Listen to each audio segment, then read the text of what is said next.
kita akan mulakan program kita pada pagi ini. Bismillahirrahmanirrahim. Assalamualaikum warahmatullahi taala wabarakatuh. Salam sejahtera, selamat pagi. Salam 22 Ramadan 1444 Hijrah. Kita bersiaran daripada Serambi Al-Quran, Aras 4 Perpustakaan Tunku Tun Aminah pada pagi ini, bagi dalam satu program khas yang dinamakan Program Pentadbir Kongsi Ilmu ataupun PKI, dan ini adalah siri yang kedua, Anjuran Persatuan Pegawai Pentadbir dan Ikhtisas Pentas UTHM. Jadi sebelum kita bermula, izinkan saya untuk berikan sedikit alu-aluan. Yang berusaha Cik Azizah binti Nasri yang dipertua pentas, yang berusaha Al-Fadhil Ustaz Muhammad Lutfi bin Solihan, pengarah Pusat Islam, ahli-ahli jawatan kuasa pentas, ahli-ahli pentas khususnya, dan juga warga UTHM umumnya. Jadi sebelum kita membuka lembaran ilmu kita pada pagi ini, majlis dengan segala hormatnya mempersilakan YDP pentas Cik Azizah binti Nasri untuk menyampaikan ucapan alu-aluan. Silakan. Bismillahirrahmanirrahim. Assalamualaikum warahmatullahi wabarakatuh. Selamat pagi, salam sejahtera kepada semua. Salam Ramadan. Terima kasih kepada moderator kita pada pagi ini, Saudara Zahir, dan juga kepada penceramah kita pada pagi ini, yang berusaha Ustaz Muhammad Lutfi bin Solihan, pengarah Pusat Islam, dan insyaAllah akan bersama-sama dengan kita sepanjang pagi dalam lebih kurang 2 jam, lebih kurang 2 jam macam tu, untuk berkongsi ilmu dengan kita pada pagi ini. Jadi sebelum itu saya selaku yang dipertua pentas ingin mengucapkan terima kasih kepada ahli jawatan kuasa Biro Pembelajaran Sepanjang Hayat yang telah menganjurkan program PKI siri kedua pada pagi ini. Jadi insya-Allah kita pagi ini akan mendengar satu sesi perkongsian ilmu daripada ustaz kita, pengarah Pusat Islam yang juga merupakan ahli pentas. Terima kasih Ustaz. Jadi insya-Allah mungkin selepas ini kita akan ada sesi-sesi seperti ini lagi.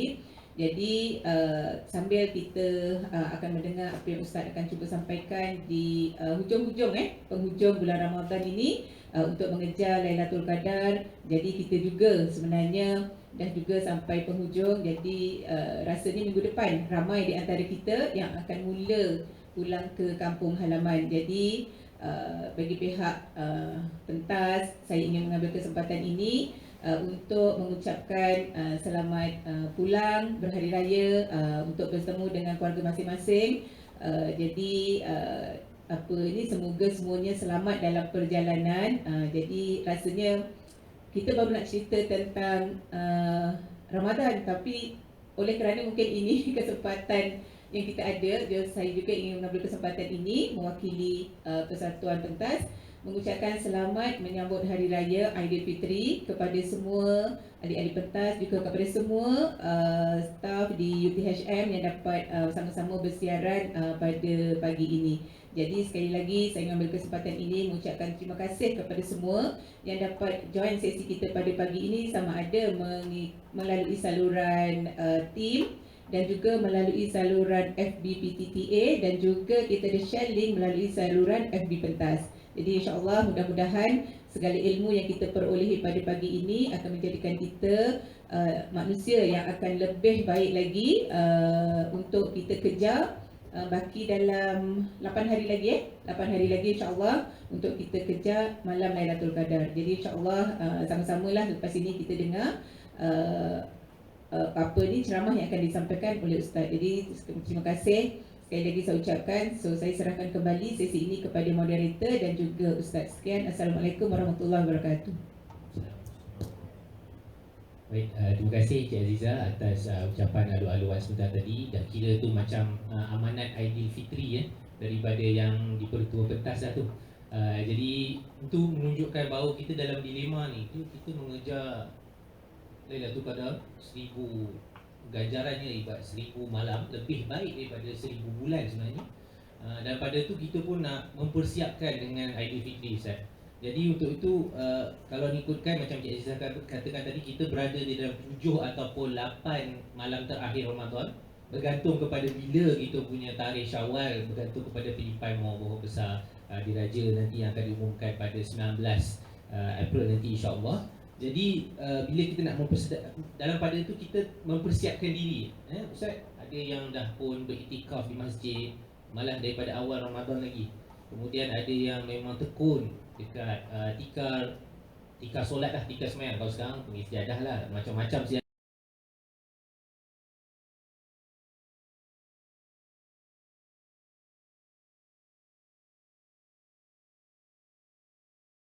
diri dengan persiapan raya, dengan pergi expo-nya, dengan mempersiapkan juadahnya dan pelbagai-bagai lagi dengan pakaian dan sebagainya. Jadi untuk itu pentas pada hari ini menampilkan topik yang kita fikir bahawa sangat sesuai dan sangat rapat dengan kita dalam pada kita maraton ni, depa hujung garisan sebelum berakhir Ramadan kali ini. Dan daripada itu kita juga nak menyambut hari kemenangan. Jadi kita tampilkan ilmuwan yang tidak asing lagi lah di interaction ini, pengarah Pusat Islam sendiri, Ustaz Muhammad Lutfi. Jadi untuk tidak membuang masa, majlis dengan segala sukacita dan hormatnya mempersilakan yang berbahagia Ustaz untuk melabuhkan tirai dan membuka topik perbincangan dan perkongsian kita pada pagi ini, insya-Allah. Silakan Ustaz. Bismillahirrahmanirrahim. Assalamualaikum warahmatullahi wabarakatuh. Alhamdulillahilladzi hadana lihada wa ma kunna linahtadiya laula an hadana. Asyhadu an la ilaha illallah wa asyhadu anna Muhammadan abduhu wa rasuluh. Allahumma shalli wa sallim ala sayyidina Muhammadin al-Fatih al-Mughliq wal khatim lima sabaq wan nasir al-haqq bil haqq wal hadi ila siratal mustaqim wa ala alihi wa sahbihi qadri wa miqdarin azim. Subhanaka la ilma lana illa ma 'allamtana innaka antal alimul hakim. Ya Rabbi shrah li sadri wa yassir li amri wahlul 'uqdatam min lisani yafqahu qawli wa la haula wa la quwwata illa billahil aliyyil azim. Amma ba'd. Terima kasih pada saudara Zahir. Alhamdulillah pada pagi ini kita bersama-sama dalam satu siri apa tadi? Program pentadbir kongsi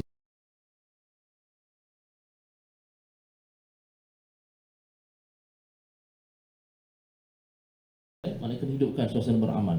Kenapa dalam sebuah hadis Rasulullah SAW daripada Imam Tirmizi menyatakan bahawa Allah Subhanahu Wa Taala ini dia akan merasa bangga, merasa bangga dan menciptakan kepada para malaikat, wahai malaikat, sungguhnya hamba-hambaku ini pada bulan Ramadan mereka lebih beramal, mereka sangat berlumba-lumba untuk beramal. Dan Nabi merasa bangga dan Nabi bercerita kepada Nabi Allah SWT berasa bangga dan menceritakan kepada para malaikat. Lepas tu dalam bulan Ramadan tak pelik kalau kita katakan, nampak orang ramai pergi ke masjid, ramai orang mengajar Al-Quran, ramai orang berinfak dan sebagainya. Dan itulah memang yang dimahukan oleh Allah Subhanahu Wa Taala, yang diperintahkan Allah Subhanahu Wa Taala. Maknanya memperlipatkan ketaatan kepada Allah Subhanahu Wa Taala.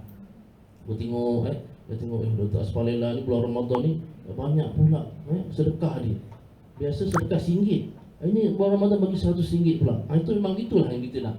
Nampak lebih beriman pula katanya kita lihat sana. Lebih muslimah pula tu. Istilah gitu kan.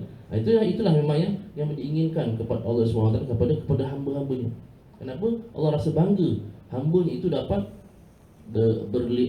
melipat gandakan amalan mereka pada bulan Ramadan. Kenapa? Memuliakan bulan yang mulia ini.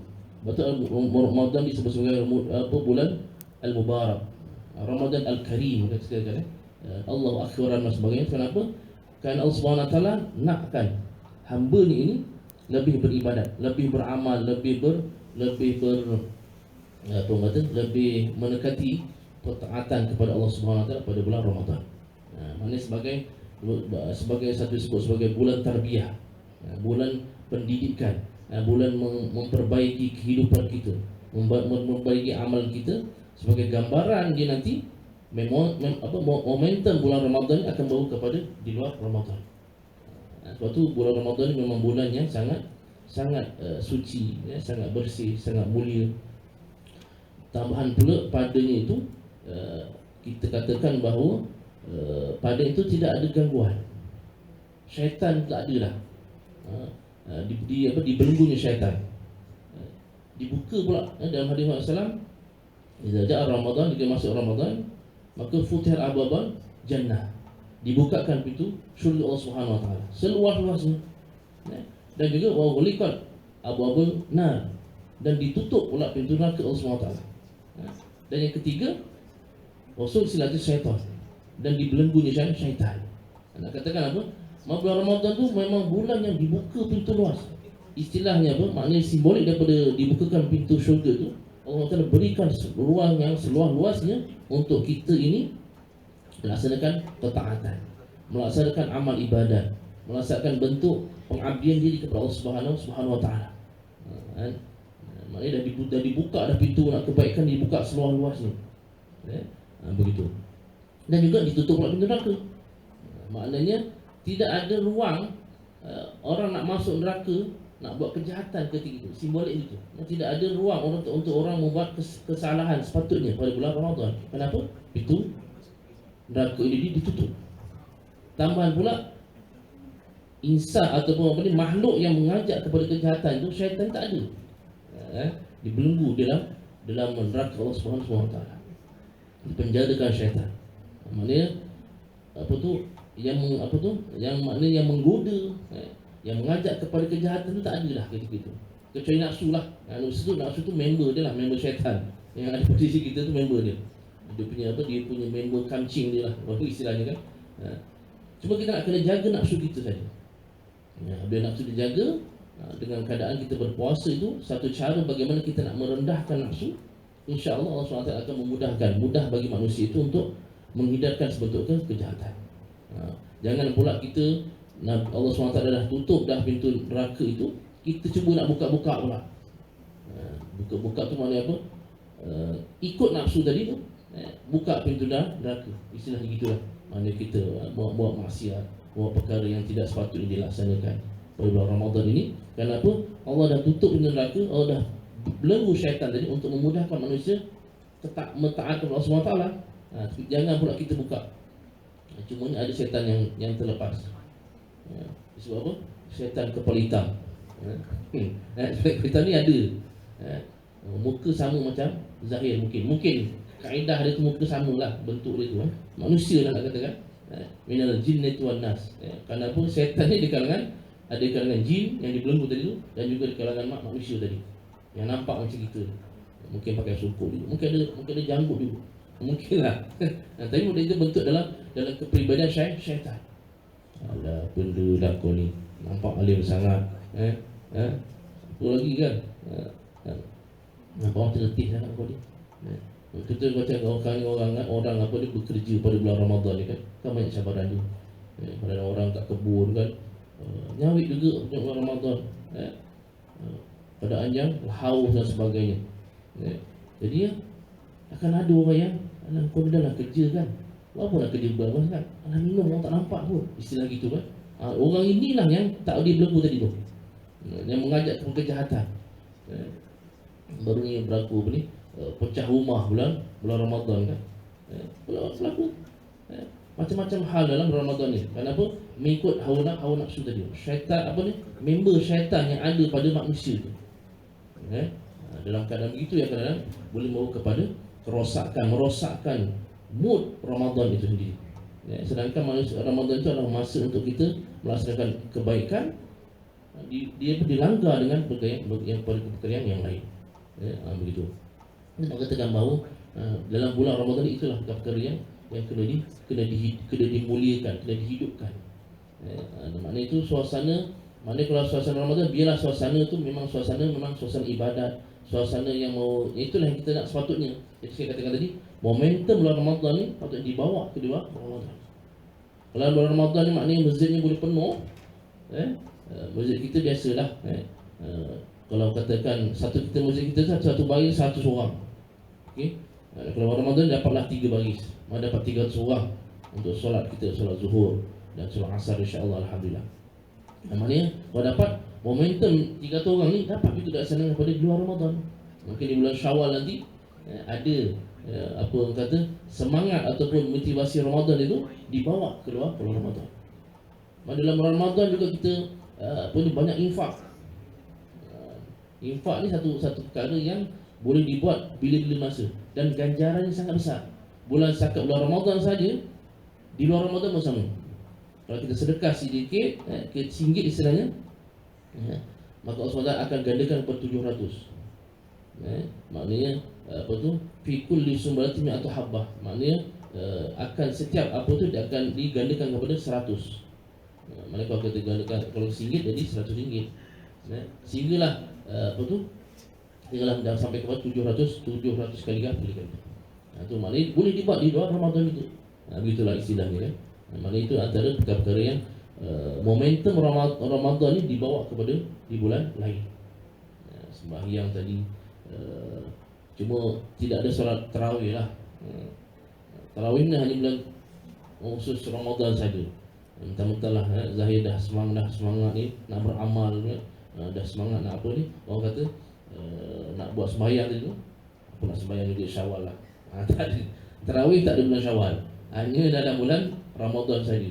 Bagaimanapun alim, bagaimana serban tebal pun, jubah apa pun tak boleh. Maknanya kalau ada nak katakan Ramadan apa tarawih hanya pada bulan Ramadan saja. Itulah antara perkara-perkara yang kita boleh katakan bahawa antara kemuliaan ataupun keberkatan Ramadan. Antara lain yang paling besar kalau kita katakan, kita pasti kita nak buat satu bentuk apa ni, perbandingan ataupun kesesuaian ataupun dia punya tu bridging ataupun apa kata jambatan di antara Ramadan dan juga Syawal ini. Jadi perkara-perkara yang berkaitan dengan puasa juga adalah perkara yang besar. Dalam Ramadan itulah yang paling besar. Kenapa? Kewajipan berpuasa 30 hari Ramadan hanyalah pada bulan Ramadan dan hanyalah kepada umat Nabi Muhammad sallallahu alaihi wasallam. Jangan katakan puasa ni menyusahkan. Kan baru ni ada daripada apa ni golongan-golongan yang katanya memperjuangkan hak asasi manusia. Apa human apa benda itu? Yang memperjuangkan hak asasi manusia. Human right. Human right lah benda kata je kan. Maknanya orang yang apa ni puasa ni kata menyusahkan orang. Kenapa nak makan nak di sekat-sekat. Kata dia kan. Mereka ni katakan tak betul. Ni golongan-golongan ni. Ada begini. Golongan ni sama yang itu apa yang berharap dekat apa KL yang memperjuangkan LGBT. Dia golongan dia. Sama juga. Mereka berfikir liberal. Lebih cenderung kepada orientalis. Merosakkan. Mereka katakan ketika kata ada beberapa perkara seperti puasa ni lah. Puasa ni adalah perkara kata dia menyusahkan. Sedangkan puasa itu sendiri adalah merupakan satu perkara yang memuliakan umat Nabi Muhammad SAW, memuliakan kita. Tak ada pada dulu, kenapa tak ada? Kerana Allah SWT nak memuliakan umat Nabi Muhammad SAW dengan berpuasa, dengan kewajipan berpuasa. Begitulah. Jadi itu adalah perkara yang menjadi satu perkara yang perlu kita hargai, perlu kita syukuri. Jangan ikut macam mereka tu. Gitu kan? Itu kata dia menyusahkan. Sedangkan waktu golongan-golongan ini memang orang kata dia cuba menghalalkan. Dia tak kisah orang nak perjuangkan tentang hak asasi manusia, tak ada masalah. Tapi biarlah dia bertepatan dengan syarak. Ialah benda-benda yang betul dalam syarak ni. Maknanya kalau satu puasa tu kan ada dalam hukum. Macam diperjuangkan tu LGBT tu memang jelas haram. Macam mana nak menunjukkan benda yang haram? Sebab tu kita tak boleh setuju walaupun dengan sekelumit perasaan tidak boleh setuju dengan perkara tersebut. Kenapa? Menghalalkan yang haram itu perkara yang sangat dilarang dalam agama, sehingga boleh merosakkan agama Islam. Gitulah. Ini panjang nak cerita itu. Dan juga perbuatan-perbuatan itu boleh melanggar, boleh mengundang kepada bala Allah SWT. Alhamdulillah. Kita katakan dalam suatu ketika dulu zaman Nabi Lut alaihissalam, yang mana golongan Saddam itu, golongan Saddam ni kan, golongan Saddam ni adalah golongan yang mengamalkan LGBT. Allah SWT angkat bumi Saddam itu, angkat bumi Saddam sampai kedengaran bunyi burung-burung, dan Allah terbalikkan bumi itu. Kenapa? Ingkar perintah Allah SWT dengan mengamalkan LGBT. Alhamdulillah. Sebab tu jangan sampai ada kita setuju apatah lagi melakukannya. Setuju tak boleh lagi dalam melakukannya. Kenapa? Bertahan dengan hukum agama kita. Itu juga diperjuangkan oleh orang itu, dan juga menolak tentang hukum kefarduan puasa ini. Itulah. Itu nak kalau nak cerita panjang betul. Itu balak ni satu perkara kata-kata apa? Orang yang buat mungkin tak kena. Tapi orang yang lain boleh kena sebab apa? Dia yang bawa kepada punca kepada menarik bala Allah SWT. Begitu. Jadi kita katakan bahawa puasa tadi adalah perkara yang sangat sangat besar dalam kehidupan manusia ini, khususnya pada umat Nabi Muhammad SAW, sebagai satu perkara yang dapat menjadikan manusia umat Muhammad SAW umat yang mulia. Itu kan. Jadi kalau kita baca, kalau kita nak katakan bahawa puasa itu hujung dia tu la'allakum tattaqun. La'allakum tattaqun. Hujung itu adalah untuk kita ni bertakwa kepada Allah SWT. Ya ayyuhalladzina amanu kutiba alaikumusiyam kama kutiba alal ladzina min qablikum la'allakum tattaqun. Orang beriman telah dipadukan kamu berpuasa seperti umat terdahulu, agar kamu ini bertakwa kepada Allah SWT.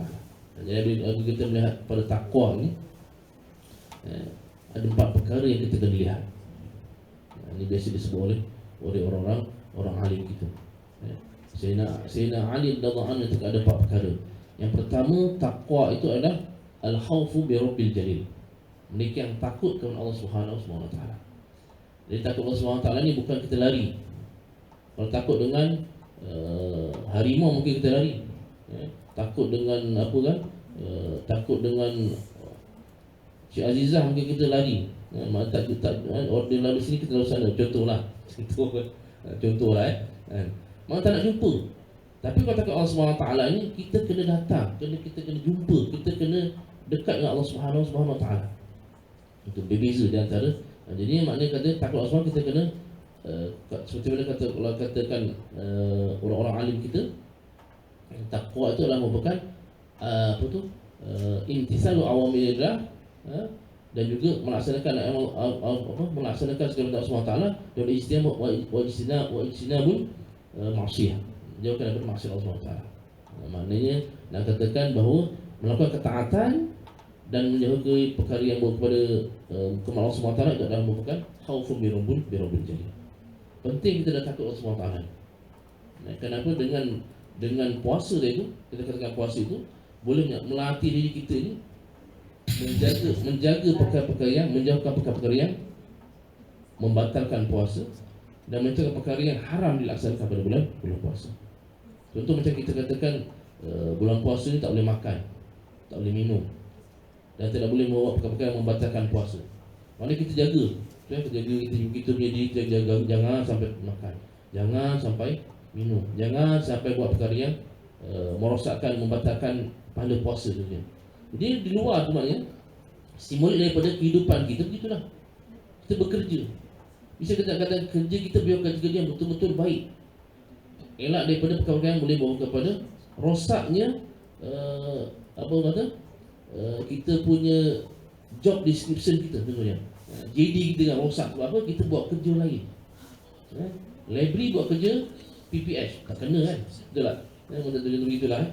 Mana nak katakan dalam kehidupan kita begitulah. Kalau misalnya kita disuruh buat kerja A, buat kerja A. Jangan buat kerja orang. Misalnya gitu. Jadinya maknanya dalam erti kata bekerja itu juga mesti ada. Kalau kita katakan kita buat konsep api dalam BTHM kan, amanah amanah, profesional dan inovatif contohnya kan. Itulah bentuk bagaimana kita nak dalam puasa ada benda tu. Amanah diri kita dengan Allah. Kita walaupun tak ada orang depan kita, kita tetap jaga, tak makan, tak minum. Itu amanah, maknanya amanah dengan Allah SWT. Dan itulah kita dalam kerja. Kalau orang tak ada, kita tak ambil rasuah contohnya. Kita tak ambil, buat tidak mengulang. Walaupun bos tak tahu, kita tak buat. Selain itu itu benda yang berkaitan dengan itu adalah bentuk bagaimana puasa dalam membentuk diri kita untuk jadi amanah. Profesional. Profesional ni katakan orang yang sangat mendalami ilmu mereka atau melaksanakan perkara dalam bidang mereka yang mana mereka pakar dalam bidang mereka. Betul, dan juga buat dengan sehabis baik. Profesional. Diistilahkan dalam hadis, innallaha yuhibbu idza amila ahadukum amalan ayyutiqinahu. Sebenarnya manusia Allah SWT tu apabila manusia itu Allah SWT sangat suka bagi hamba yang buat pekerja itu dengan itqan profesional. dengan sebaik dalam bidang itu sehabis baik. Dia malah dia punya SME pun dia apa tu saja betul expert kan. Dia juga orang-orang yang pakar dalam bidang dia, profesional. Dan juga adalah apa je sekalipun dia tetap balik kepada ilmu dia. Itu kan. Dalam puasa sama juga. Waktu dalam puasa kita kena ada ilmu. Apa itu ilmu puasa? Apa itu? Mestilah menahan daripada sebelum fajar sampai terbit matahari. Ada perkara yang membatalkan puasa. Ada perkara yang kita boleh buat, ada perkara yang tidak boleh buat. Bila dihukumkan puasa, wajib puasa bila tahun yang ke-2 Hijrah tentunya. Dan sebagainya. Itu antara apa ayat dia tadi yang kita dah baca. Itu adalah ilmu tentang puasa. Itu juga adalah ada profesional dia. Begitulah. Itu antara bentuk-bentuk yang kita katakan bahawa membentuk takwa dalam diri. Kita nak bercakap berapa lama? 2 jam 11. Kalau lama sangat cakap takut idea kan kering pula kan. Tak sampai petang lah puasa pula kan. Jadi jadi kita katakan bahawa itu tentang puasa. Jadi dalam bulan Ramadan ni banyak lagi. Antara besar adalah puasa. Dia betul puasa disebut al-junnah. Puasa itu merupakan benteng dalam diri kita. Maknanya benteng tu artinya kita buat perkara tu ada menjaga perkara yang halal dan menjaga perkara yang haram. Istilah gitu. Sama tadi saya katakan dalam hidup kita sama. Kena jaga benda yang halal dan benda yang haram. Jangan kita larung halal pun buat, haram pun kita buat. Jadi halam jadi tak jadi juga. Kena tahu kat mana batasnya. Kat mana kita boleh buat dan kat mana kita tak boleh buat. Begitu. Dan yang kedua, wal a'mal bil tanzil. Beramal dengan Al-Quran. Waktu kita katakan yang kedua yang penting dalam bulan Ramadan adalah Al-Quran. Waktu dalam Ramadan ada satu peristiwa sebagai nuzulul Quran yang kita sambut kan pada 17 Ramadan. 17 Ramadan tu ada istilah peristiwa nuzulul Quran. Turunnya Al-Quran. Pada Al-Quran itu turunnya pada bulan Ramadan. Syahrul Ramadan allazi unzila fihi al-Quran. Hudan lin-nas wa bayyinatin minal huda wal furqan.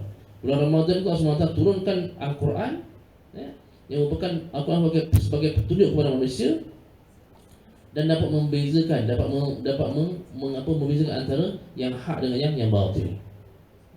Jadi kita beramal dengan Al-Quran itu adalah merupakan ciri-ciri takwa. Jadi Al-Quran betul dalam Ramadan ni kena hidupkan suasana Al-Quran. Dan selalu saya katakan adalah bukan birthday Al-Quran. Dia dua perkara. Al-Quran ni turun daripada Lauh Mahfuz ke langit, ke dunia, Baitul Izzah nama dia, langit dunia, secara secara majmu'an, secara keseluruhan. Maksudnya Lauh Mahfuz ni adalah bukan Lauh Mahfuz ni, kalau kita katakan Lauh ni adalah bukan kepingan-kepingan, dinding-dinding gitu, kalau istilah kita. Mahfuz yang terpelihara Allah SWT. Jadi Al-Quran tu memang ada di dalam Mahfuz. Dan diturunkan tu dalam bentuknya sama ada kalau kita baca dalam tauhid lafzi ke maknawi, tapi makna dalam bentuk maknawi begitu. Jadi maknanya itu daripada langit, daripada Mahfuz ke langit dunia itu pada bulan Ramadan pada malam Lailatul Qadar. Inna anzalnahu fi Lailatul Qadar. Inna anzalna, aku turunkan Al-Quran itu pada malam Lailatul Qadar. Lailatul Qadar. Nanti tentang Lailatul Qadar lah. Katakan turun Lailatul Qadar tu daripada Lauh Mahfuz ke Baitul Izzah tadi, dan kepada Nabi SAW selama 23 tahun. 13 tahun di Makkah dan 10 tahun di Madinah. Itu dia prosesnya. Dan itu berlaku pada bulan Ramadan. Jadi itu antara benda yang besar juga dalam Ramadan. Tanzilun diturunkan Al-Quran yang menjadi perlembagaan, menjadi dustur, menjadi panduan kepada manusia. Taraktu fikum amrayn lan tadillu man isamakum bihima Al-Quran wa sunnati Rasulullah SAW. Dua perkara yang aku tinggalkan kepada Nabi SAW, yang kalau kamu ikut kepada itu, kamu tidak akan sesat untuk selama-lamanya, iaitu Al-Quran dan sunnah baginda Rasulullah sallallahu alaihi wasallam. Begitu. Jadinya waktu dalam bulan Ramadan ada itu nuzulul Quran, kena baca Al-Quran banyak-banyak. Ini ada masa lagi ni, beberapa hari lagi, ada 8 atau 9 hari lagi, 8 ataupun 7 hari lagi, bacaan baca Quran. Dah khatam Ustaz saya dah. Kalau dah khatam, okey, sambung lagi. Jangan kita tutup terus.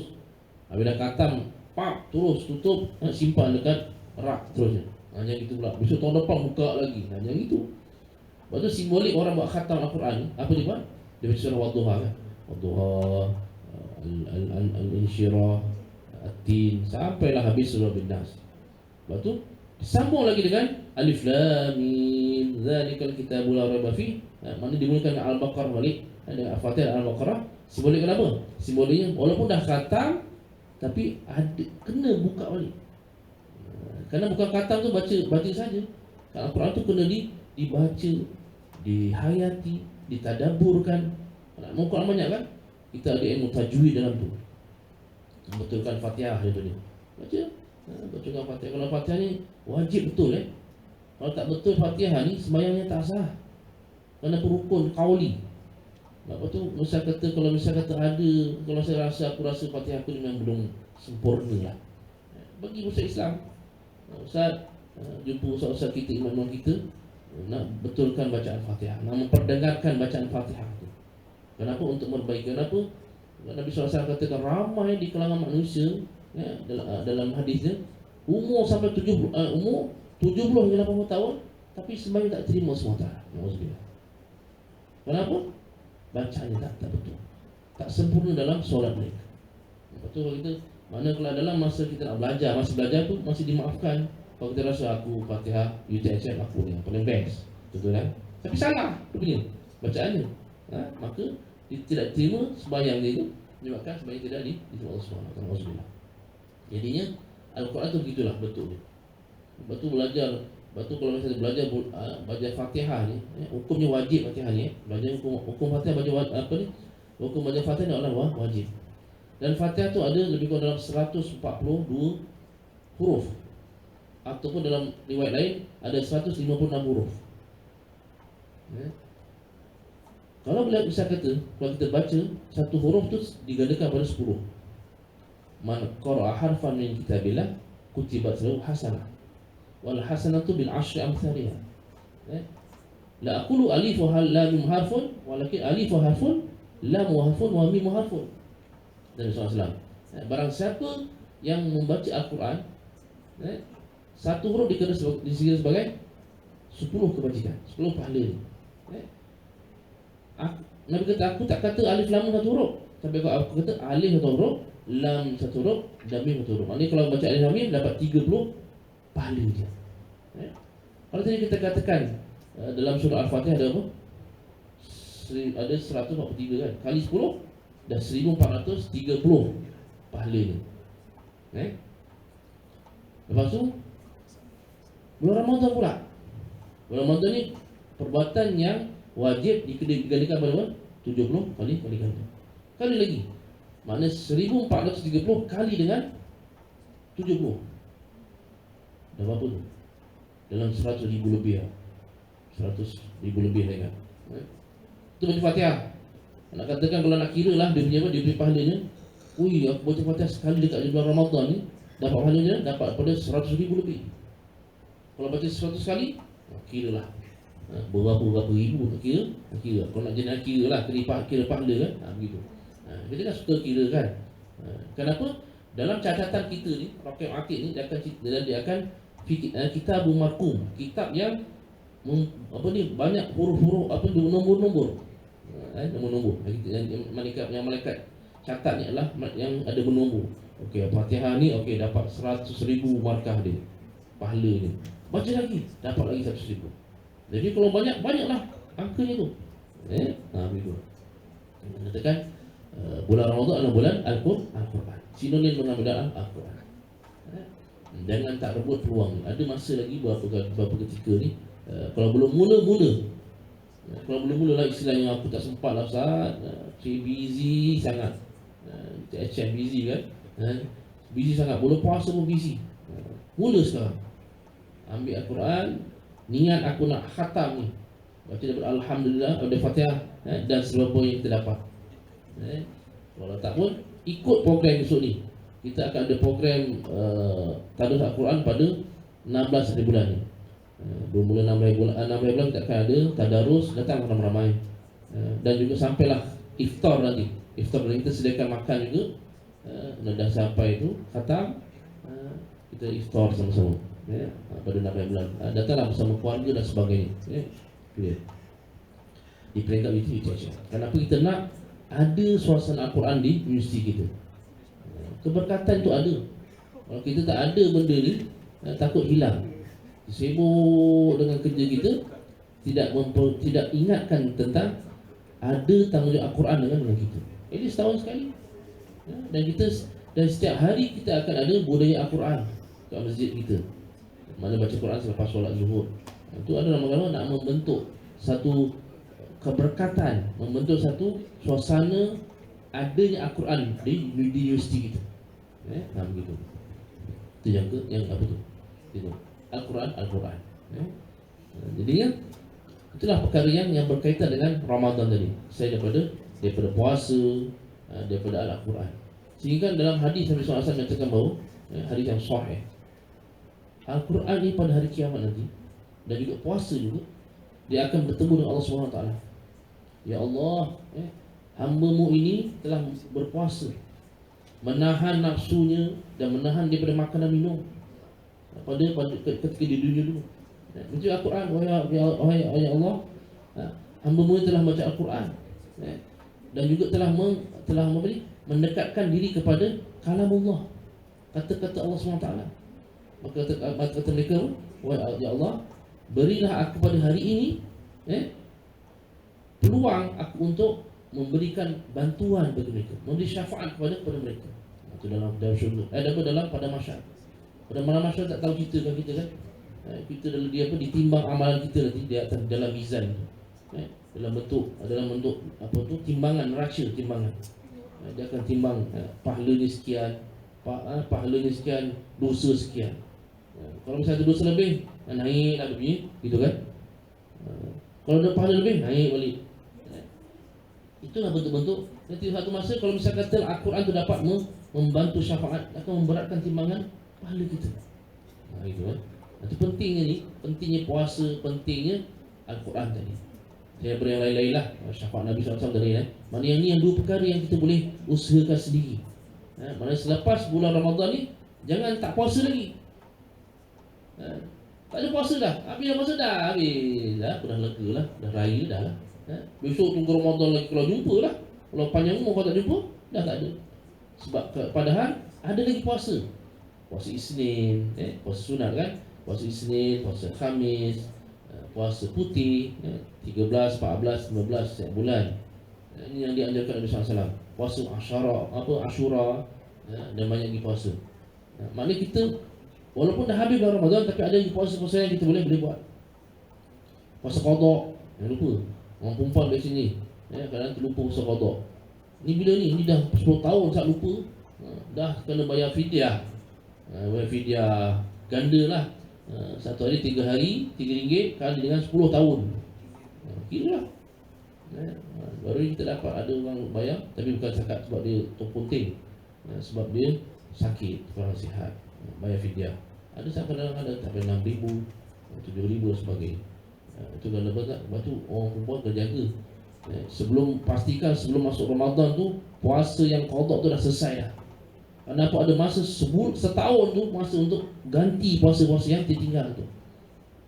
Jangan buat leka, buat leka, buat buat lupa pula. Gitu kan. Itu maknanya katakan bahawa ada kewajipan untuk kita untuk mengqada puasa kita. Lepas tu puasa ni jangan sampai ditinggal dengan sengaja. Malas puasa lah ustaz ini. Nak pergi menyawit atau nak pergi buat benda-benda apalah. Buat benda berat dah ni, nak susun buku kat library saja. Berat. Tak nak puasa lah. Nak sengaja lah. Jangan Kenapa? Orang yang tinggal puasa secara sengaja tanpa ada uzur, Misalkan dia nak ganti qada, sepanjang umur hidup dia pun tidak akan terbalas, tidak akan termampu untuk membalas, untuk menggantikan puasa yang 3 kawan secara sengaja tu. Itu dia. Apatah lagi dengan dosa besarnya lagi, nauzubillah min zalik. Itu kenapa anda meninggalkan puasa secara sengaja. Nauzubillah. Jadi jangan sampai ada gitu. Jangan sampai kita meninggalkan. Kadang orang puasa kan apa tu, zaman Nabi SAW bukan setakat nyawit. Bulan puasa lagi perang. Dalam peristiwa dalam bulan Ramadan, puasa Badar perang Badar Kubra berlaku pada 2 Ramadan. Dalam keadaan umat Islam itu berpuasa dan puasa sikit pula tu, 330 orang dengan 1000 orang kafir. Perang, bersungguh-sungguh perang. Juga Allah SWT walaqad nasarakallahu fil badri kan dalam Quran sebut.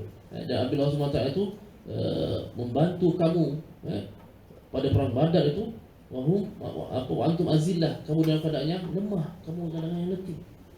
Gitu kan? Tapi Allah bagi kemenangan. Sebab apa? Mujahadah mereka itu Allah bagi kemenangan. Waktu perlu ada mujahadah dalam apa ni? Dalam kita punya berpuasa. Jadi janganlah lembik sangat. Alah, kalau apa? Kalau apa tu? Puasa apa yang kita pasti enggak boleh. Diet punya puasa boleh pula. Kalau puasa Ramadan tak nak pula. Itu kadang alasan-alasan. Nak kurus, nak hilang buncit lah apa benda. Tapi tak nak. Kerana kalau ikut dalam kesihatan pun puasa ni bagus. Saya ingat saya sendirilah bila cek itu kan, cek apa ni darah tu kan, dekat PQ dia punya kolesterol tinggi sikit lah. Tinggi sikit lah, dah sampai lebih border lah, 6 poin berapa begitulah, dah agak 7. Jadinya saya tanya doktor macam mana puasa lah.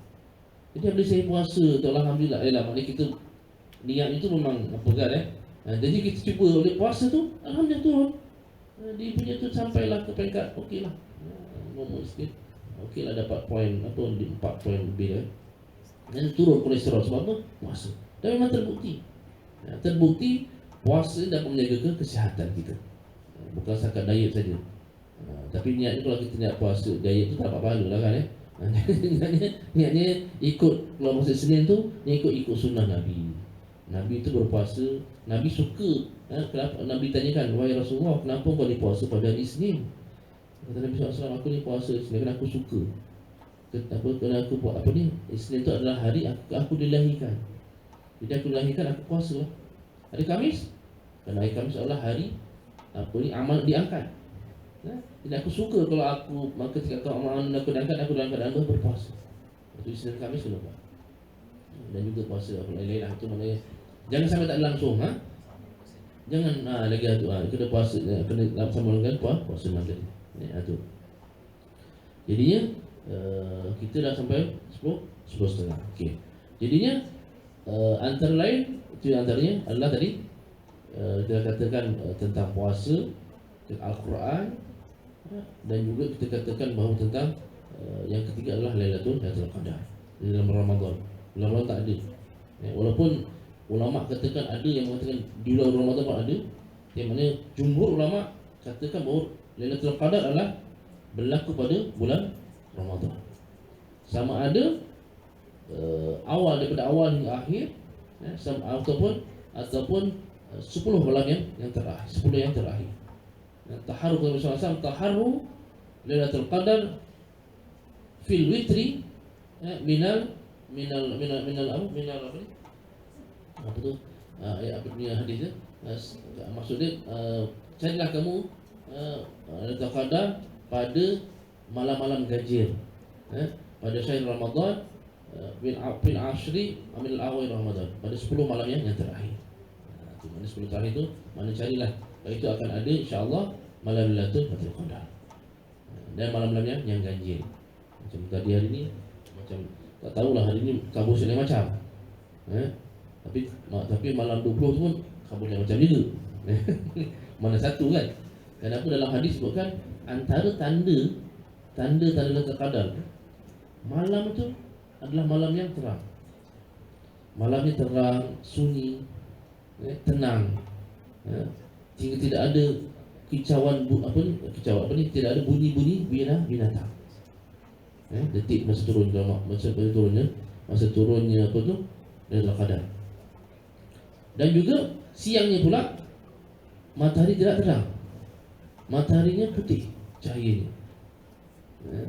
Mengambil kata apa? Kenapa? Apabila Lailatul Qadar ni berlaku, maka malaikat tanazzalul malaikatu waruh fiha, telah turun para malaikat waruh fiha, dan juga malaikat Jibril alaihissalam. Tanazzalul malaikatu baca surah Al-Qadar kan? Apa tu? Inna anzalnahu fi lailatul qadr, lailatul qadr khairun min alf syahr, tanazzalul malaikatu waruh fiha bi idzni rabbihim min kulli amr.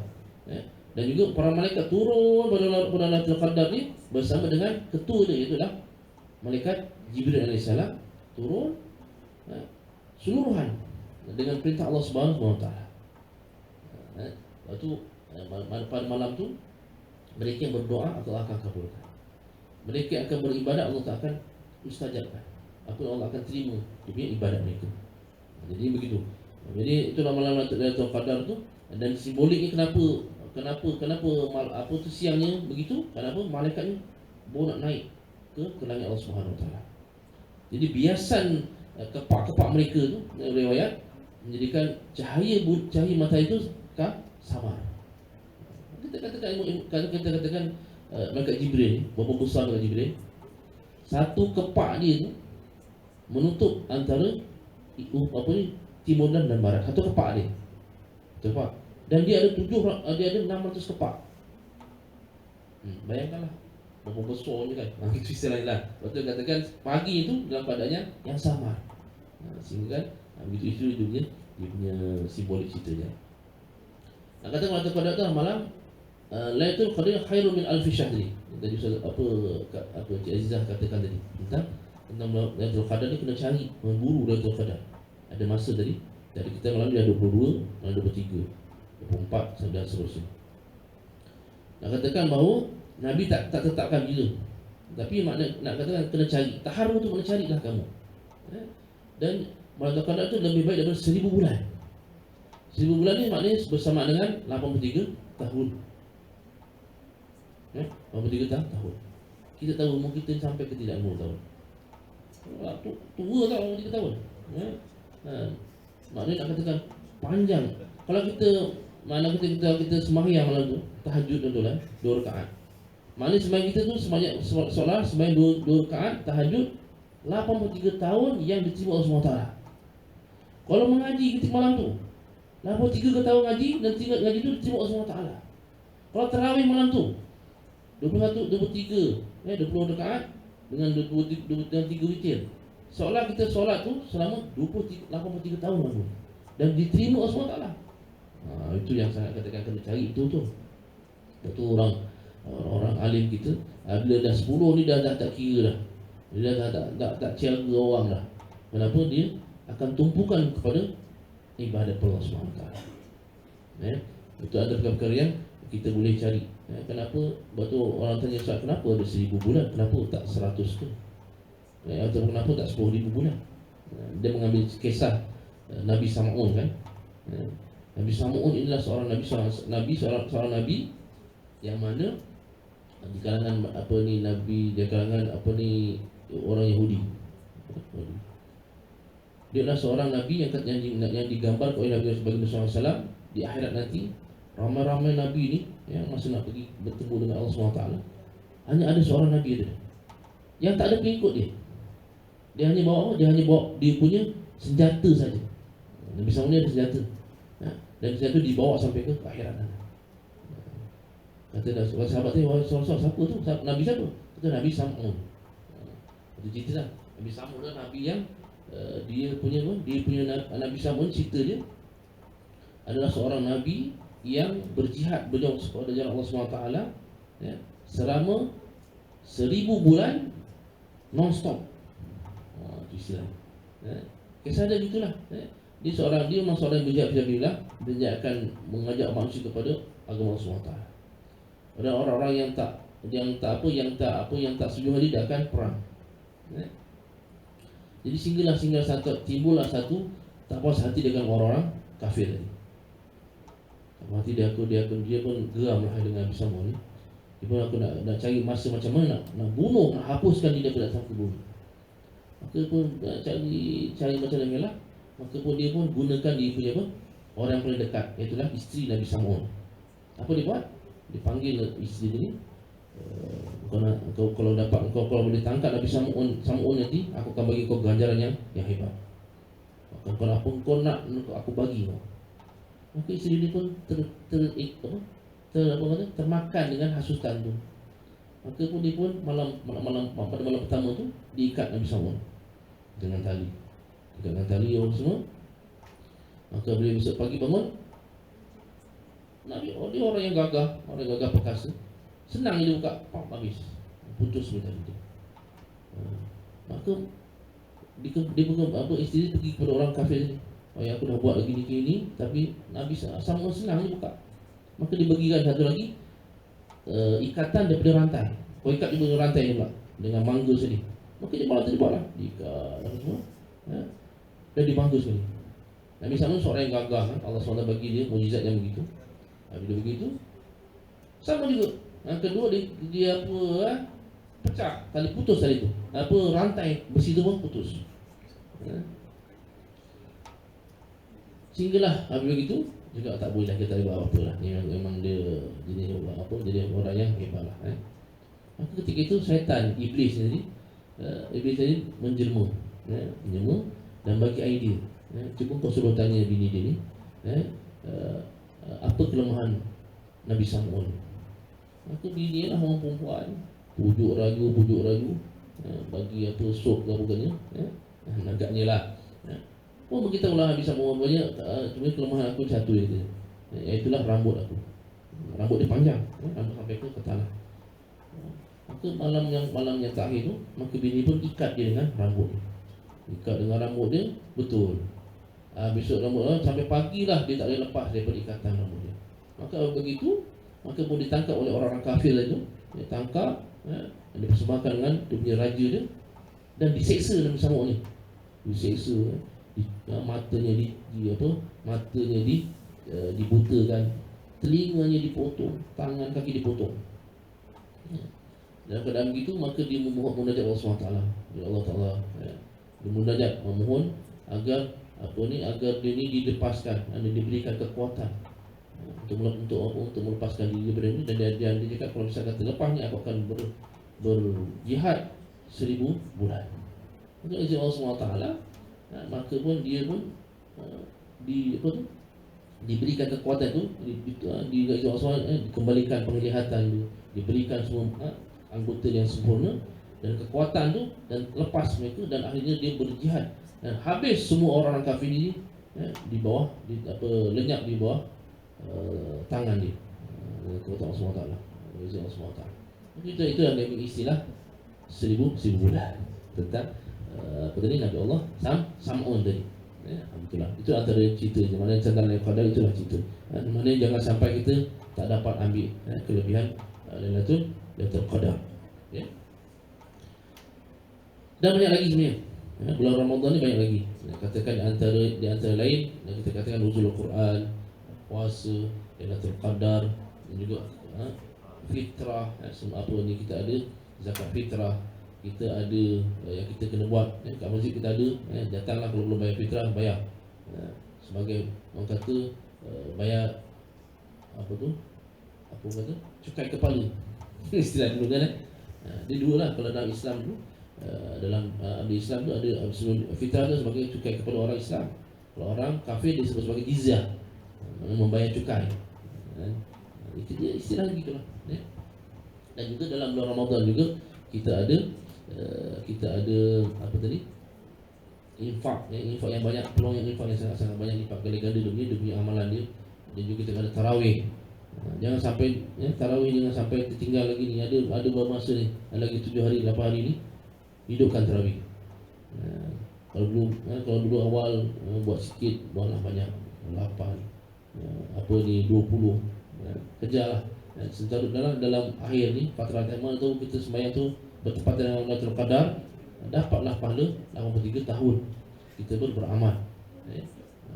Dari kata Nabi SAW, man qama ramadhana imanan wa ihtisaban ghufira lahu ma taqaddama min dzambi. Barang siapa yang tarawih, kata Imam An-Nawawi, qama itulah solat tarawih. Khusus pada tarawih. Pada tarawih itu saya puasa apa-apa yang dengan penuh keinsafan dan keimanan Allah Taala, Allah tak akan ampunkan dosa-dosa yang telah lalu. Sama ada dosa yang tahu, dosa tak sengaja, dosa sengaja, Allah akan ampunkan. Kecuali dosa besar. Kita ni kan dosa banyak. Dosa-dosa masa muda dulu kan, dosa-dosa kecil, dosa-dosa tu ialah macam-macam, penyakit mata, dekat awet ke benda kan, itu mata kita juga kan. Dan banyak dosa-dosa kita kan yang kita tak perasan, Allah akan ampunkan insya-Allah dengan solat tarawih. Okey. Itu antara lain lah kalau katakan bahawa bulan Ramadan ni.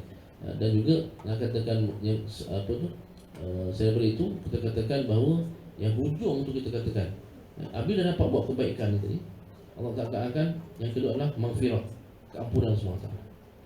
Kita harapkan segala amal kebaikan itu disebut dalam hadis Rasulullah, wa tabi'i sayyi'ata al-hasanatan huwa, yang buatlah kamu kebaikan, yang kebaikan akan menghapuskan kejahatan. Jadi yang kedua tu, fatrah kedua, dengan kebaikan kita buat itu, dia akan mengampunkan dosa.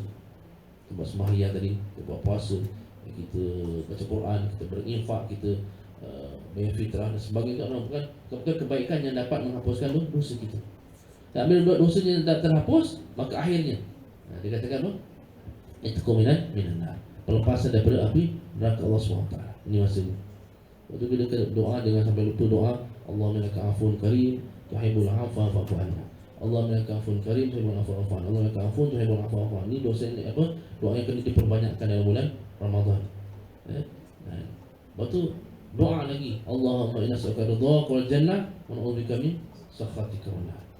Ya Allah, aku apa ni, Allah cakap, aku mohon kepada Allah agar kau beri syurga, beri syurga ke aku, dan jauhkan daripada api neraka, kejahatan api neraka. Itu doa. Paling-paling kalau lepas sembahyang tu 3 kali doa. Nabi SAW, sebarang siapa yang berdoa untuk dijauhkan daripada api neraka 3 kali dan dimasukkan dalam mohon untuk masuk syurga 3 kali, Allah akan kabulkan dosa dia. Dan aku akan kabulkan doa dia. Itu. Jadi benda tu yang perlu ada perlu hidupkan. Dan yang kata tadi, maghfirah itu, keampunan itu. Kenapa? Itulah peluang yang paling besar. Misalnya saya katakan, barang siapa yang berada di akhir Ramadan habis dah 30 hari. Walam yaghfiru, tapi tidak mendapat keampunan Allah SWT, tidak dapat keampunan. Dengan keadaan yang paling banyak boleh buat pahala, boleh buat peluang banyak untuk memohon keampunan dengan Lailatul Qadar, semua bentuk kebaikan, tapi tak dapat juga keampunan. Nauzubillah kan, jauh Maka kata Allah SWT, kata Nabi SAW, ab'adullahu lahu, maka Allah SWT akan jauh pada dia. Ayu halakallah, celakalah ke atas kasih dia. Nauzubillah. Kalau siapa yang masuk Ramadan tapi Ramadan tak dapat keampunan, maka celakalah dia. Nauzubillah. Kata Nabi SAW, amin. Itu nak diberi doa tu yang diaminkan oleh Nabi SAW. Dia katakan, janganlah sampai nauzubillah kita termasuk dalam golongan ini. Nauzubillah. Apa dalam bulan Ramadan ni, sepanjang Ramadan ni, setiap malam Allah akan hapuskan 60,000 nama dalam neraka Allah SWT. 60,000 nama Allah akan ampun. Maknanya diampunkan, hilang dalam dosa. Orang ni dah keluar daripada neraka. List dalam syurga tu, dalam neraka tu dah dibuang 60,000 orang setiap malam. Maknanya nak katakan, kalau misalnya kata na'udzubillah, kita jauh daripada golongan ahli neraka, harap-harap dapatlah dipadamkan pada satu malam tu, nama kita dipadamkan daripada ahli neraka Allah SWT. Itu dia kena sentiasa cari peluang dan ruang yang kita ada masa lagi ni untuk kita memohon keampunan Allah SWT. Jadi kita itu sikit tentang Ramadan, dan banyak lagi lah sebelumnya. Dan akhirnya biarlah kita dapat, bila dapat keampunan tadi, harapan kita apa? Itqu minan nar, pelepasan daripada api neraka Allah SWT. Itu dan akhirnya boleh kata-kata tadi masuk dalam bulan Syawal. Sama ada bulan Syawal yang terkejut ke tak kejut ke, maknanya sampai bulan Syawal itu jadilah disebut sebagai Aidil Fitri. Kembali ke maksud dia apa? Aidil fitrah mana kembali kepada fitrah manusia. Kerana manusia ni kullu maulid yuladu ala fitrah, maknanya disuci seperti kain putih. Nabi diampun Allah SWT, dosa dah tak ada, dosa-dosa yang lama dah tak ada, maka dia akan kembali kepada fitrah, iaitu sebagai macam kain suci, kain putih yang suci. Dan itulah kemenangan kita pada hari Aidil Fitri, hari raya. Kemenangan itu yang kita nak harapkan. Bukan Syawal ni bukan setakat Syawal nyanyi je, selamat hari raya, hari untuk kita bersukaria, itu je kan. Bukan itu saja.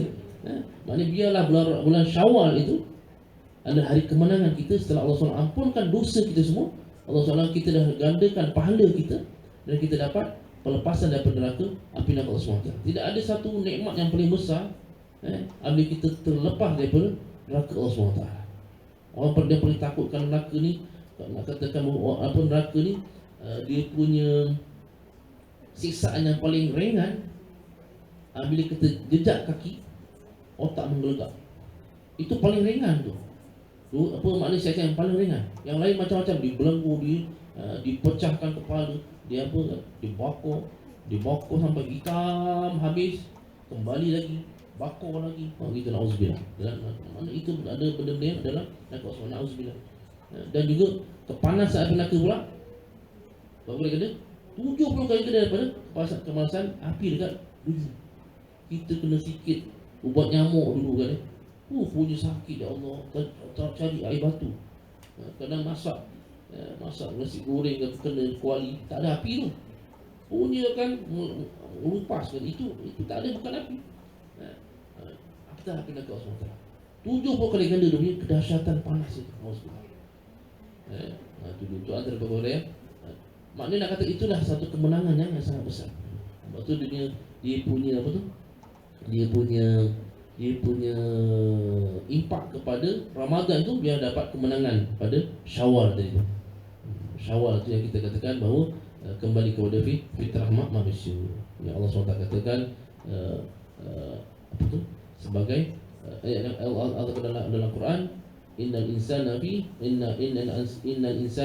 la fi apa tu? Khalaqal insana fi ahsani taqwim. Manusia ni dilahirkan dalam keadaan yang sangat sempurna. Bila manusia sempurna macam mana? Manusia sempurna adalah manusia yang ikut perintah Allah SWT dan jauh kepada larangan Allah SWT. Itu sempurna manusia. Nampak simple sebutan tu, tapi nak buat kadang-kadang perkara yang sangat susah kan. Nak katakan kita ada yang mungkin orang tak kejar benda tu. Itu antara fitrah. Mana kembali kepada fitrah tu, fitrah manusia. Manusia ni fitrahnya mesti bertuhan. Maknanya ada rasa setiap hari akan ada terasa bahawa Allah ada bersama aku. Allah ada padamu, ada melihat aku, ada Allah akan mendengar apa yang aku kata. Allah melihat apa yang aku buat. Sebab tu kita katakan dalam kita punya misi kita kan, sebagai apa? Paradigma Tauhid. Bagaimana kita katakan bahawa paradigma Tauhid itu menjadikan bahawa manusia seluruh warga UTHM ini, warga UTHM ini ada rasa bahawa dia ni diperhatikan Allah SWT. Segala tindak tanduk kita yang kita buat dekat kerja kita setiap hari, perbuatan kita, slide kita, tak slide kita, contohlah slide kalau orang cuti ke pergerakan kita, kerja kita ikut apa job spec kita dan sebagainya. JD kita katakan tugas aku yang saya lakukan buat ke tidak, semua dalam apa?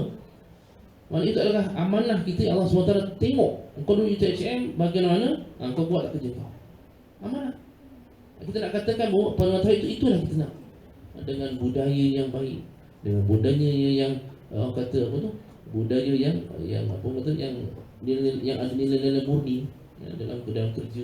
Itu kita kata waktu konsep pada waktu itu adalah supaya apa, manusia ni, supaya warga UTHM ni ada rasa bertuhan, ada rasa ada Allah yang melihat kepada segala tindak tanduk mereka ni yang kita buat dalam kerja kita, dalam UTHM ni.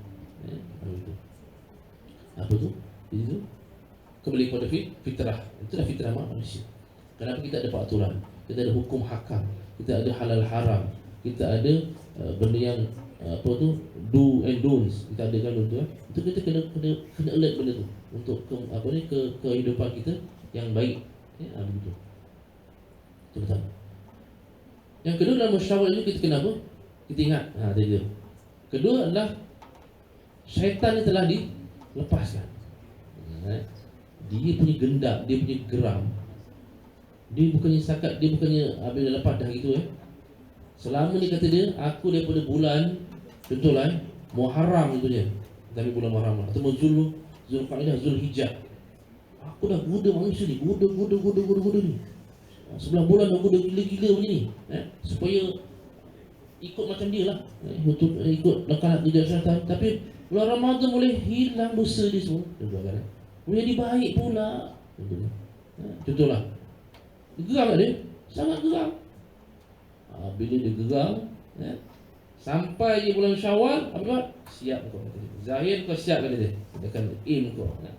Dia akan aim, dia akan cari. Dia akan buat sebaik, bukan sebaik mungkin lah maknanya, sebaik jahat mana dia akan cuba akan goda kita. Lepas bulan Syawal ni berhati-hati. Jangan sampai kita kena ingat bulan Syawal ni syaitan dah dilepaskan dan pelbagai perkara yang dia akan cuba hanyutkan kita semula. Macam dia buat 11 bulan yang lepas. Betul kita ingat bulan Syawal ni ada bulan untuk kita sentiasa berhati-hati dengan godaan-godaan syaitan. Alhamdulillah. Lepas tu wala tattabi'u khutuwati syaitan. Jangan kamu ikut jejak langkah syaitan. Kerana syaitan ni tuan-tuan, kalau kita baca dalam Al-Quran, apa tu? Dalam Al-Quran dikatakan bahawa apabila manusia ni masuk dalam neraka kan, neraka, maka syaitan akan di atas.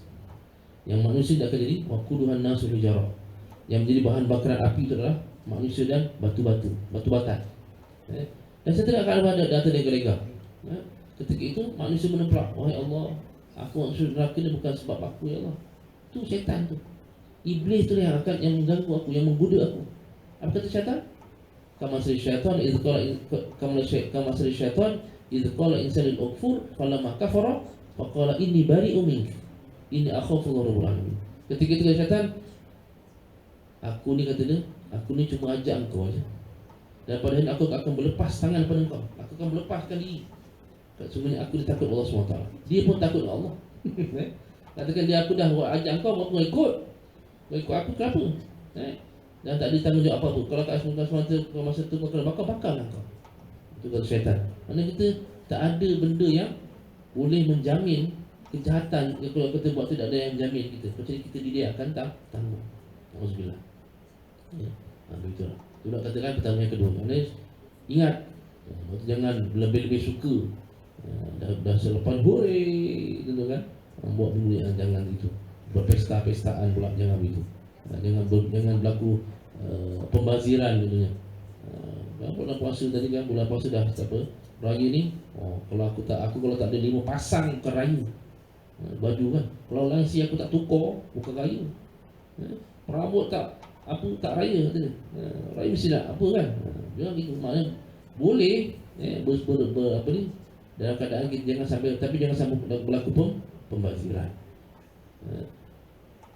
Wala tabzira, innal mubadzirina kanu ikhwanu syayatin. Semua mubazir itu kawan syaitan. Kita kan masak macam kan. Banyak masak, makan sampai busuk kena basi kena buang. Itu berlaku pembaziran. Mana bukan tak boleh masak rendang ke ketupat ke apa kan. Maknanya masak tu mengikut keperluan. Jangan sampai berlaku pembaziran. Itu macam mana lah. Tangsi pun perlu, tapi jangan sampai berlaku pembaziran. Baju baru pun perlu, tapi jangan sampai berlaku pembaziran. Pembaziran adalah berlebihan daripada keperluan. Itu pembaziran.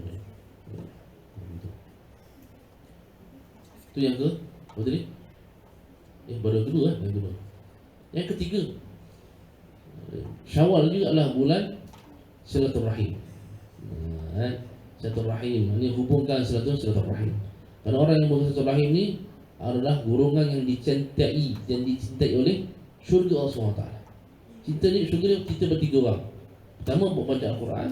Yang kedua, pemberi makan orang, pemberi suku bagi makan orang.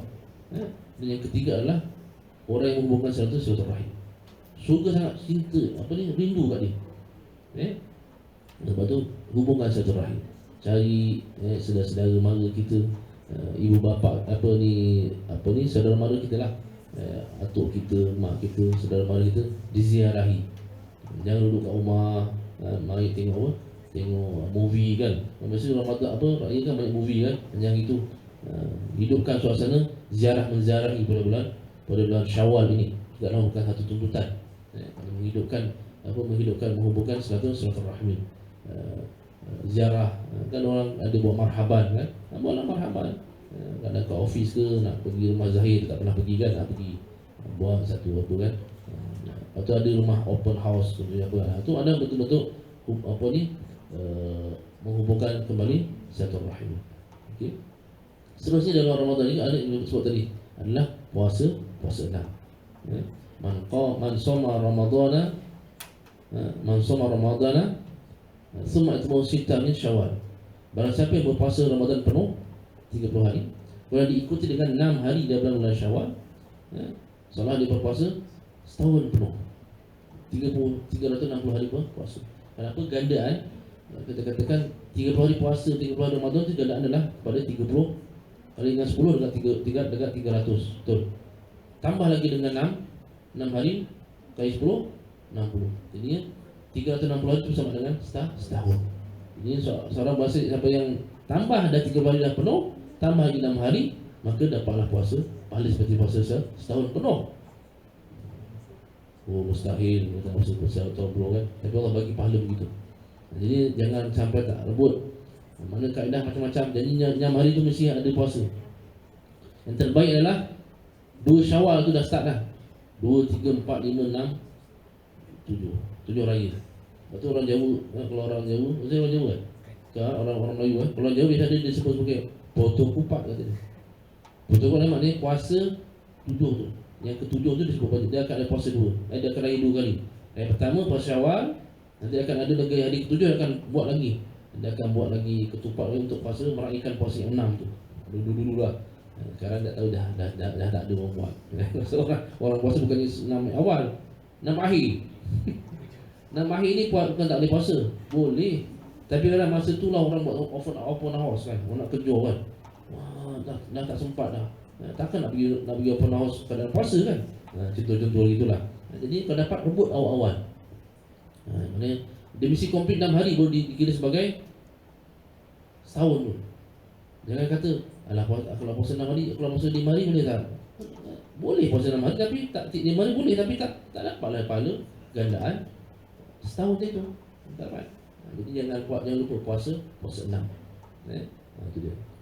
Dan juga dalam bulan Ramadan juga dalam bulan Syawal juga kita katakan adalah bulan malam Syawal itu adalah bulan yang hari malam yang kena hidupkan.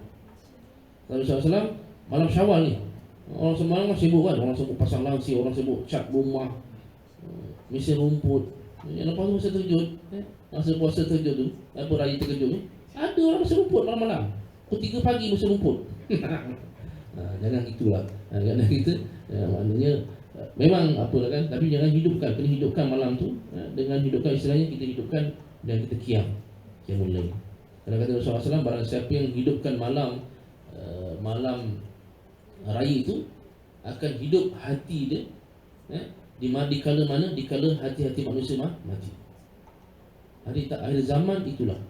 Kenapa akhir zaman ni banyak manusia yang hatinya mati. Apa maksud hati mati? Hatinya tak boleh menerima kebaikan. Nasihat tak boleh, ajak kepada kebaikan kepada anak. Tutup, hati tutup, tertutup. Dan ulama katakan juga dan antara mereka adalah orang yang munafik. Munafik apa? Berpura-pura baik.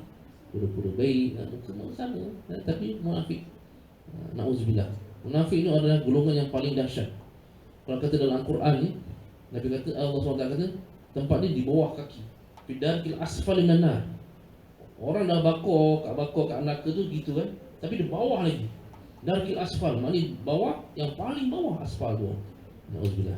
Jadi penting hidupkan malam Syawal. Walaupun dengan 2 rakaat solat, ataupun dengan qiyam, ataupun dengan mengaji Al-Quran. Jangan kita sibuk tadi tu preparation yang terakhir, masak lemang, masak ketupat, masak rendang, masak lodeh apa semua, sampai kita tak dapat nak hidupkan malam Syawal. Penting bulan Syawal tu. Dan juga yang terakhir adalah takbir. Zayyinu, zayyinu idakum bitakbir wa tahmid wa tahlil wa tasydid. Maknanya hidupkanlah malam kamu, malam Syawal kamu dengan takbir. Bermula bila? Maghrib. Sampailah sebelum solat hari raya. Payah takbir. Allahu Akbar, Allahu Akbar. Jangan dengar lagu rayu. Lepas Sudirman, apa Piramli, Dendang Perantau. Kalau Dendang Perantau pula, Awi pula. Semua sebanyak-banyak tu. Jangan gitu. Sekali-sekali dengar boleh lah, kata kan. Tapi hidupkanlah takbir tu. Nak katakan bulan apa ni? Nak katakan lagu raya. Sebelum Ramadan dah dengar lagu raya dah. Pergi yang sana dengar, dah ada lagu raya dah. Selamat Hari Raya kata kan. Katakan hidupkan dengan takbir. Takbir yang kita baca tu lah. Allahu Akbar, Allahu Akbar tu. Sampailah subuh tu hidupkan. Sambil apa kan? Sambil masukkan kuih dalam apa tu? Dalam telap tu, telap baru kan. Masukkan tu, habis tu bertakbir. Sekarang mana ada orang tak ada buat kuih dah, saya ingat. Orang semua beli je. Tak ada orang dulu zaman dulu memang ada buat bawlu, buat kuih bangkit, buat kuih bakor dulu kan. Sekarang orang tak ada, orang semua tunjuk je kuih. Ni buat keripik, tempe semua. Rempeyek apa semua kan, dah tak ada orang beli lah, tak ada orang buat. Jadi malam raya tu bukan istilahnya buat kuih, masukkan kuih dalam telap. Isu-isu.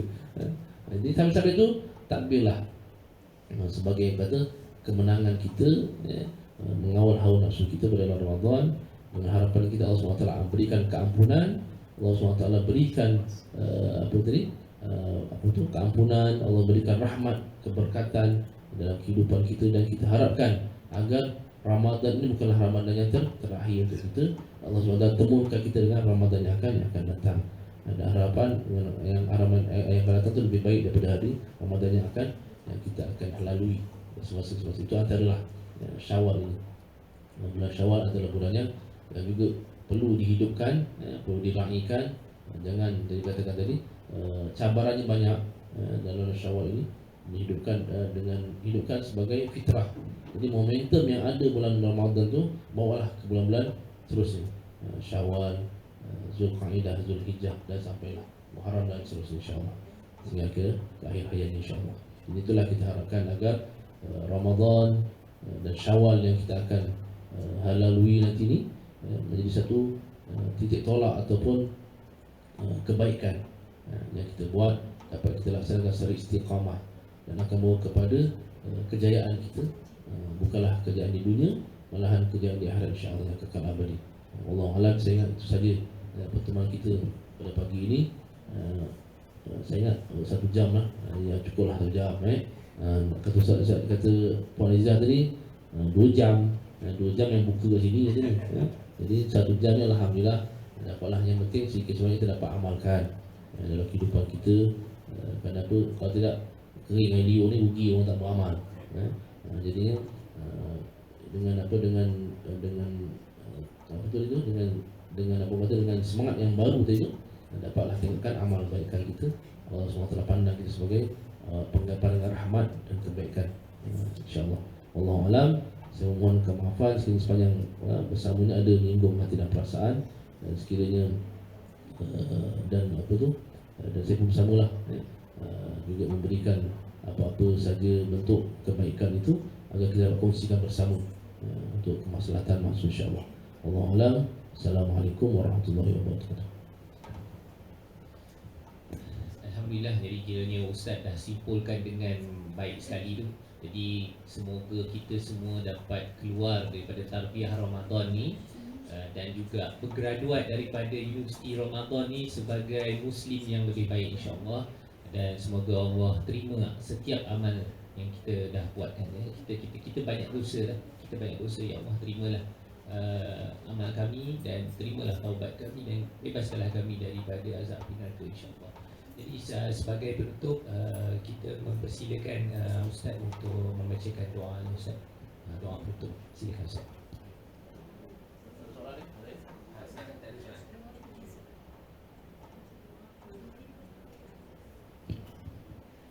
Bismillahirrahmanirrahim. Alhamdulillahirabbil alamin wassalatu wassalamu ala asyrofil mursalin sayyidina Muhammad wa ala alihi wasallam.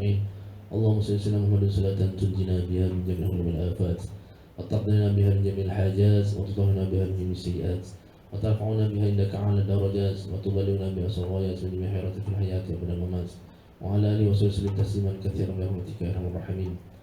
Subhanaka la nuhsi sana'an 'alaika kama athnayta 'ala nafsik.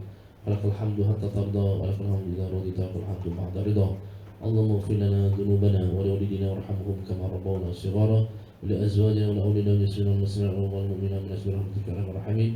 Allahumma ij'al jam'ana hadza jam'an marhuma wa tafraqana min tafarruqan ma'suma wa la taj'al lana fina wa la mana wa la matlu'una shaqiyya wa la matlu'a wa la mahruma wa habna muslimin muslimin min maqasidina lama yuhab li wajhika ma'ana bisallim. Rabbana iftah bainana wa bain qaumina bil haqq wa anta khairul fatihin. اللهم انك عفو تحب العفو فاعف عنا. اللهم انك عفو تحب العفو فاعف عنا. اللهم انك عفو كريم تحب العفو فاعف عنا. وعن والدنا وللمسلمين والمسلمات برحمتك يا ارحم الراحمين. اللهم انا نسالك رضاك والجنه ونعوذ بك من سخطك والنار. اللهم انا نسالك رضاك والجنه ونعوذ بك من سخطك والنار. اللهم انا نسالك رضاك والجنه ونعوذ بك من سخطك والنار. بارك اللهم لنا في شهر رمضان. بارك اللهم لنا في شهر رمضان. بارك اللهم لنا في شهر رمضان. ربنا ظلمنا أنفسنا وإن لم تغفر لنا وترحمنا لنكونن من الخاسرين. ربنا افتح بيننا وبين قومنا بالحق وأنت خير الفاتحين. ربنا آتنا في الدنيا حسنة وفي الآخرة حسنة وقنا عذاب النار. وصلى الله على سيدنا ومولانا محمد وعلى آله وصحبه وسلم. سبحان ربك رب العزة عما يصفون وسلام على المرسلين والحمد لله رب العالمين. تقبل الله منا ومنكم. Sekali penghargaan buat Ustaz Muhammad Solihin Ustaz Lutfi bin Solihin di atas perkongsian itu tadi. Jadi untuk para hadirin yang sedang menonton boleh isi link kehadiran yang telah pun disertakan di pautan ruangan komen itulah. Jadi sekian dahulu kami mengucapkan segala penghargaan dan juga kepada penaja ruang ni, Serambi Al-Quran PTTA ni cantik tempatnya. Dan terima kasih juga kepada penganjur pentas dan saya mewakili pentas memohon maaf sekiranya sebarang kekurangan dan juga kekhilafan sepanjang kami menjalankan program ini. Dan insya-Allah kita jumpa lagi pada siri yang akan datang insya-Allah. Sekian dahulu, wabillahi taufik wa hidayah. Wassalamualaikum warahmatullahi taala wabarakatuh.